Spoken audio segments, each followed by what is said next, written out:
Sumuko sa pulisya ang 2 sa 4 na lalaking sakay ng kotse na sinaid ang 70 litro ng diesel ng isang nakaparadang truck sa Quezon City. Paliwanag po nila, nagawa daw nila ang krimen dahil natalo raw sila sa sugal.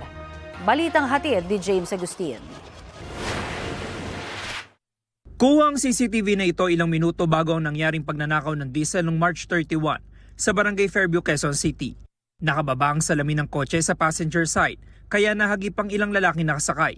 4 na lalaki ang natukoy na sakay ng kotse. Isa sa kanila nakita sa CCTV na bumaba at siyang nagnakaw sa kargang diesel na nakaparadang truck.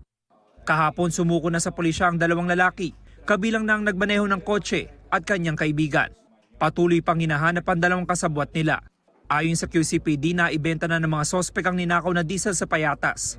Meron pong isang tindahan daw doon na doon nila binagsak at nabibenta naman sa mga jeepney driver.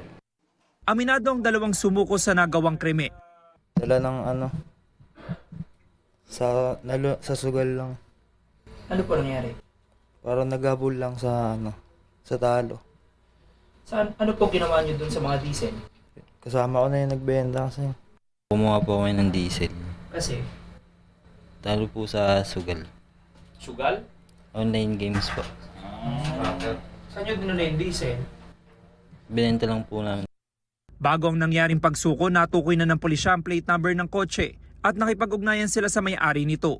Nung na-interview po natin yung first owner, nasabi niya na nasalo na ng isang female person yung sasakyan niya. Kaya po natunto natin tong second owner ng sasakyan. Dinala sa Fairview Police Station ang kotse na pagmamayari na ng live-in partner ng isa sa mga sumukong lalaki. Sabi na may-ari ang paalam sa kanya ng kinakasama, may magrerenta lang ng sasakyan sa halagang 2,000 piso. Iginagulat daw niyang ginamit na ito sa krimen.